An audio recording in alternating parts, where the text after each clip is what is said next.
Halo, Assalamualaikum warahmatullahi wabarakatuh.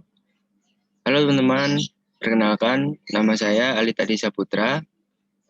Di sini saya akan menjelaskan atau melakukan sosialisasi mengenai pendakian gunung.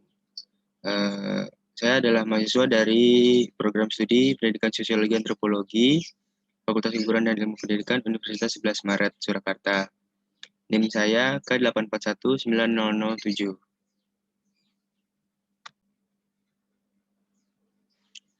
Baik, dalam kesempatan kali ini kita akan membahas mengenai bagaimana pendakian gunung di Indonesia terutama.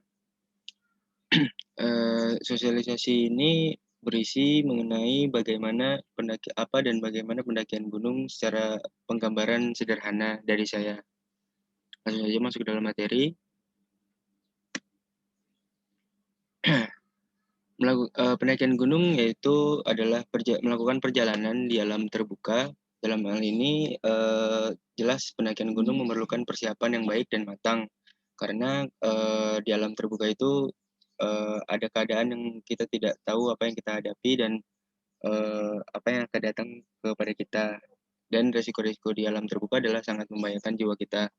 Tapi jika kita memahami dan mempersiapkannya dengan baik, atau dalam hal ini adalah safety procedure, maka akan memberikan keseruan ataupun pengalaman perjalanan yang mengasihkan. Kutipannya adalah safety can be fun. Selanjutnya, untuk melakukan pendakian, apa aja sih yang harus dipersiapkan? Jelas yang pertama adalah persiapan niat. Kita harus memiliki niat dan tekad yang kuat. Lalu yang kedua, pengetahuan teknis di lapangan. Pengetahuan teknis di lapangan ini meliputi pengetahuan-pengetahuan kita tentang gunung apa yang akan kita daki, berapa tingginya, bagaimana medannya, dan lain sebagainya. Lalu yang ketiga, persiapan fisik, yaitu persiapan fisik kita. Dalam artian, kita mempersiapkan diri kita, yaitu bisa dengan berolahraga sebelum melakukan pendakian, agar tubuh kita terbiasa ketika akan mendaki nanti. Lalu yang keempat adalah persiapan logistik perbekalan. Logistik perbekalan meliputi konsumsi kita, alat-alat memasak, dan lain-lain. Lalu yang terakhir adalah persiapan peralatan dan perlengkapan. Peralatan dan perlengkapan ini adalah alat-alat penunjang kegiatan kita di alam terbuka nanti. Contohnya adalah seperti tenda, tas carrier, tas backpack, sleeping bag, matras, dan lain sebagainya. Nah, selanjutnya kita masuk ke dalam gambaran singkat bagaimana pendakian gunung itu. Jadi, rata-rata dan secara normal, pendakian gunung di Pulau Jawa itu dapat ditempuh dalam 2 hari, 1 malam. Tergantung ketinggian gunung dan jalur pendakiannya. Tergantung ketinggian gunung ini, yang dimaksud adalah ketinggian gunung semakin tinggi ya semakin lama biasanya, dan jalur pendakian biasanya semakin terjal dan semakin panjang jalur pendakian ya, maka semakin lama. Lalu yang kedua, perjalanan 2 hari 1 malam itu dibagi menjadi beberapa step atau proses. Jadi saya bagi beberapa step ini adalah untuk mempermudah menjelaskannya. Yang pertama adalah perjalanan dari base camp, yaitu titik atau desa terakhir sebelum memasuki jalur pendakian, yaitu masih di kota atau di desa, biasanya di desa, yaitu dari perjalanan dari base camp menuju ke titik camp. Titik camp itu adalah yang ada di gunung, tempat kita camping atau tempat kita mendirikan tenda di gunung. Dan kita menginap semalam di titik camp tersebut. Lalu step kedua, setelah kita sampai di titik camp tersebut, kita akan melanjutkan perjalanan menuju puncak. Nah, itu adalah step kedua, yaitu perjalanan dari titik camp menuju puncak gunung, atau biasanya disebut sebagai summit attack. Baik, yang ketiga adalah step ketiga, ketika sudah sampai di titik puncak gunung, kita akan turun dari puncak gunung menuju camp kembali, lalu di titik camp kembali, lalu dilanjut ke desa terakhir atau base camp yang tadi, yang awal pendakian. Jadi ini adalah step ketiga, perjalanan turun dari puncak gunung menuju titik camp, lalu dilanjutkan turun sampai kembali ke base camp. Baik, selanjutnya. Nah, ini untuk memperjelas lagi penggambaran mengenai bagaimana pendakian gunung, saya mengambil contoh pendakian Gunung Merbabu. Ini adalah Gunung Merbabu, pendakian Gunung Merbabu via atau lewat jalur Selo, Boyolali. Seperti dilihat, itu ada Basecamp Selo. Basecamp itu adalah yang tadi desa terakhir sebelum memasuki jalur pendakian. Lalu puncak yang di atas itu puncak Kenteng Songo. Puncak tertingginya adalah 3142 mdpl atau 3142 meter di atas permukaan laut.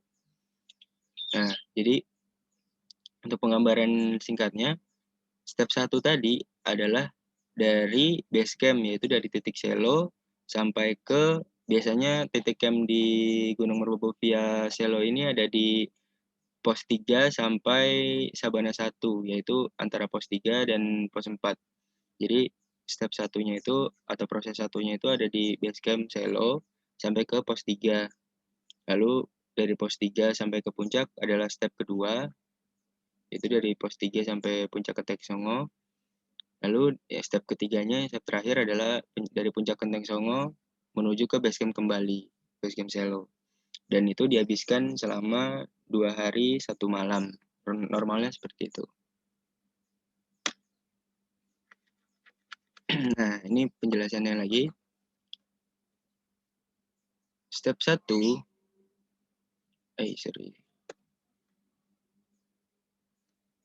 Step 1 yaitu perjalanan dari base camp menuju titik camp. Nah, normalnya ditempuh selama beberapa jam dan melewati beberapa pos atau checkpoint.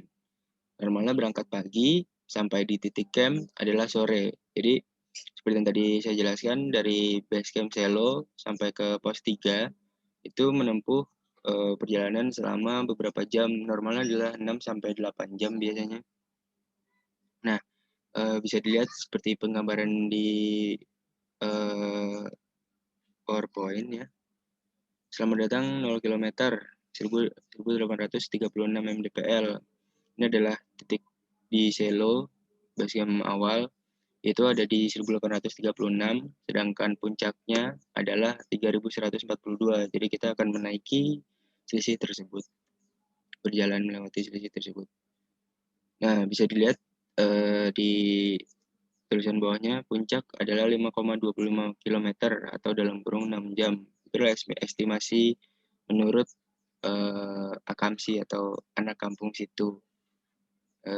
Menuju puncak dari base camp adalah 6 jam dengan panjang atau jarak 5,25 kilometer. Tapi biasanya itu adalah relatif karena setiap orang speed dan endurance-nya berbeda. Ini gambar kedua, yang sebelah kanan adalah penggambaran bagaimana pendakian gunung itu melewati jarak itu sampai ke puncak di atas. Lanjut. Nah, hal-hal yang perlu diperhatikan dalam penentuan titik camp. Yang pertama, yang perlu diperhatikan adalah ketinggian, yaitu jika semakin tinggi, maka semakin tipis kadar oksigen yang tersedia. Jadi emang kalau kita berada di suatu tempat yang semakin tinggi itu, maka kadar oksigen di sana akan semakin tipis atau semakin rendah. Nah, normalnya camp yang ideal adalah tidak terlalu tinggi, yaitu di bawah 3000 mdpl. Nah, yang ketiga, jika terlalu tinggi, itu bahaya akan petir dan angin kencang. Maka disarankan untuk titik camp di tanah lapang yang luas atau sabana, seperti itu. Dan jauhi pohon-pohon besar yang sekiranya sudah mulai rapuh. Lalu yang keempat, baiknya titik camp cukup tertutup angin dan masih terdapat pepohonan sedang. Jadi titik camp itu baiknya adalah yang tertutup bukit-bukit atau pohon yang masih kuat. Tidak terlalu besar, tapi yang kuat dan sedang pohon-pohonnya.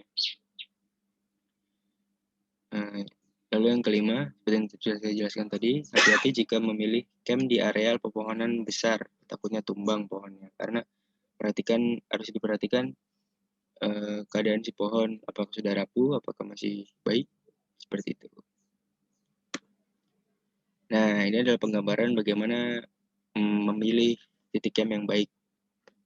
Seperti itu, seperti gambar yang kiri atas, itu adalah tertutup oleh sedikit bukit gitu. Ini di pos 3, di pos Batu Tulis, itu adalah titik camp dari Merbabu. Baik, selanjutnya step 2, perjalanan dari titik camp menuju puncak atau summit attack. Biasanya perjalanan step 2 ini adalah perjalanan paling seru, yaitu perjalanan menuju puncak. Biasanya dilakukan di pagi hari di waktu kala sunrise. Biasanya ketika azan subuh kita mulai bangun, mulai persiapkan dan mulai jalan. Jadi dari subuh berangkat biasanya 2 sampai 1 sampai 2 jam atau bahkan 3 jam sampai di puncak. Jadi ketika sampai puncak adalah pagi hari, ketika jam 6, jam 7. Jadi biasanya normalnya adalah bangun sepagi mungkin, lalu bersiap lanjut ke puncak. Biasanya sih sambil mengejar sunrise.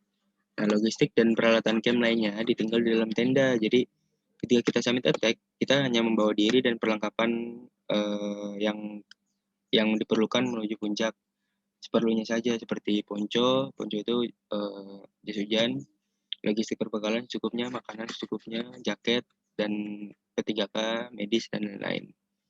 Tenda dan lainnya ditinggal di titik camp. Namun dengan catatan ya dirapikan, diamankan, ditutup seperti itu. Lanjut. Nah, ini ada penggambaran puncak dari Genteng Songo Merbabu. View-nya langsung kepada Gunung Merapi, cuy. Oke, yang terakhir, step 3. Perjalanan turun dari puncak menuju titik camp, lalu lanjut ke base camp. Jadi setelah sampai di puncak, ya santai-santai dulu aja, ngopi-ngopi di atas puncak, di atas awan. Nah, setelah cukup merefleksikan diri, menikmati suasana puncak, lalu turun kembali menuju titik camp tadi, tenda-tenda kita. Biasanya makan dan membereskan kembali peralatan, lalu setelah beres semua, lanjut turun ke base camp. Nah, catatan untuk step ini adalah di puncak, ketika di puncak, disarankan untuk tidak terlalu lama, karena di puncak itu banyak resiko. Yang pertama adalah angin kencang, terus kadar oksigen rendah, lalu petir dan lain sebagainya. Jadi disarankan untuk di puncak itu secukupnya 1 sampai 2 jam itu udah cukup. Dengan foto-foto, ngopi, menikmati suasana itu udah cukup. Lanjut. Nah, ini adalah gambaran bagaimana keadaan ketika ingin turun dari puncak Merbabu menuju titik camp, lalu lanjut ke base camp. Lihat view-nya langsung kepada Gunung Merapi.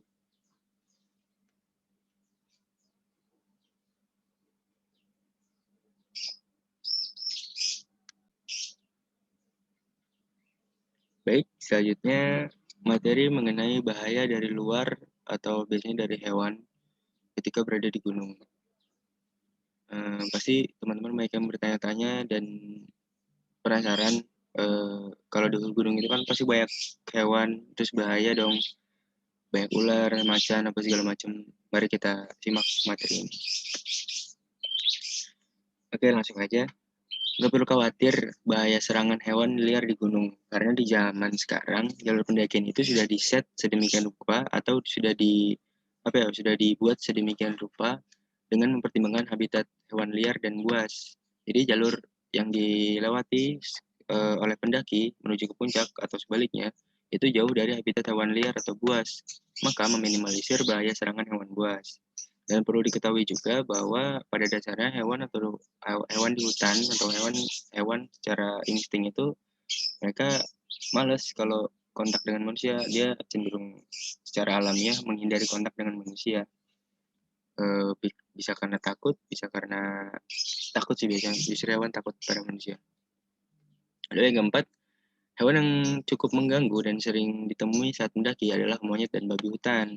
Kenapa monyet dan babi hutan ini mengganggu? Karena dia mencium bau makanan. Bau makanan yang dimaksud adalah makanan yang kita bawa, logistik perbekalan yang kita bawa. Jadi hewan ini mendekat jika melihat atau mencium bau makanan yang kita bawa. Jadi mereka ya jika kita tidak logistik perbekalan kita aman, mereka tidak akan mengganggu. Nah, ini ada kutipan dari guru saya. Dia menulis buku Raga di atas 3000 mdpl. Namanya Pak Heri Setiawan. gunung tidak pernah memakan korban, tetapi human error yang menyebabkan terjadinya korban. Jadi memang gunung itu nggak pernah meminta atau mengambil korban. Pasti ketika ada korban atau kecelakaan di gunung, jika diselidiki pasti ada aja faktor dari human error-nya, entah peralatan yang kurang safety, pengetahuan yang kurang safety, persiapan yang kurang safety, dan lain sebagainya.